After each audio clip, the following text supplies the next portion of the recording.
Gómìnà tẹ́lẹ̀ ní ìpínlẹ̀ Ògùn Ọ̀túnba Gbénga Daniel tó tún jẹ́ sẹ́nitọ̀ tó ń ṣojú àgbègbè Ògùn East nílẹ̀ẹ́gbìmọ̀ asòfin àgbà làbújá lásìkò yìí ti tú àṣírí síta nípa gómìnà àná ní ìpínlẹ̀ Ògùn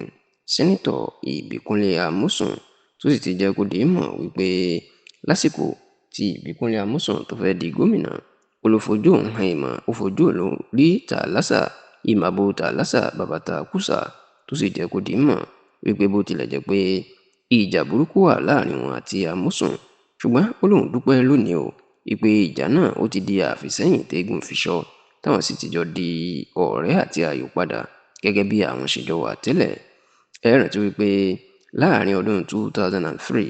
sọ́dún 2011 ìní gómìnà tẹ́lẹ̀ ní ìpínlẹ̀ Ògùn sẹ́nitọ̀ Gbénga Daniel ló fi ṣe ìjọba ìpínlẹ̀ Ògùn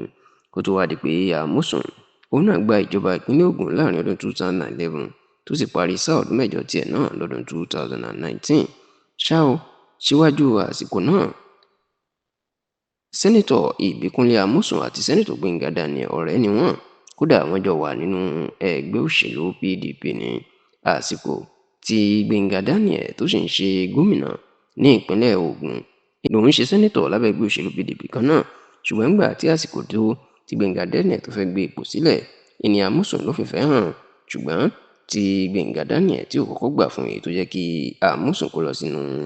ẹgbẹ́ òṣèlú ANPP kó tó wá di wípé Amósùn darapọ̀ mọ́ ẹgbẹ́ òṣèlú APC.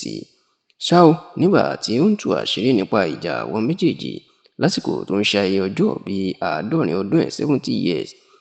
Gbénga Daniel ó ṣàlàyé ó jẹ́ kó di mọ̀ wípé àìní sùúrù Amósùn ni ó jẹ́ kó kọ́kọ́ bínú kúrò nínú ẹgbẹ́ òṣèlú PDP. Ó ní òun ti jẹ́ kó di mọ̀ fún wípé kó ní sùúrù tó bá fẹ́ di gómìnà, ṣùgbọ́n ó ní Amósùn kò ní sùúrù rárá o. Ó lóun gan ló sì yẹ kán máa pè ní ajagungbadé nítorí pé ó ní ó jagun gba ipò gómìnà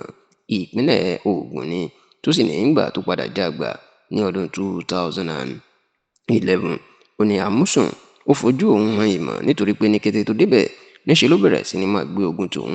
Ó ní kò sí nǹkan tí Amósùn kò sí nǹkan tí ò ṣe fún òun tán yàtọ̀ sí wípé ó tún fi àjọ EFCC yan àjọ tó ń gbógun ti jẹgúdújẹrá àti ìṣòwò báṣubàṣu ó fi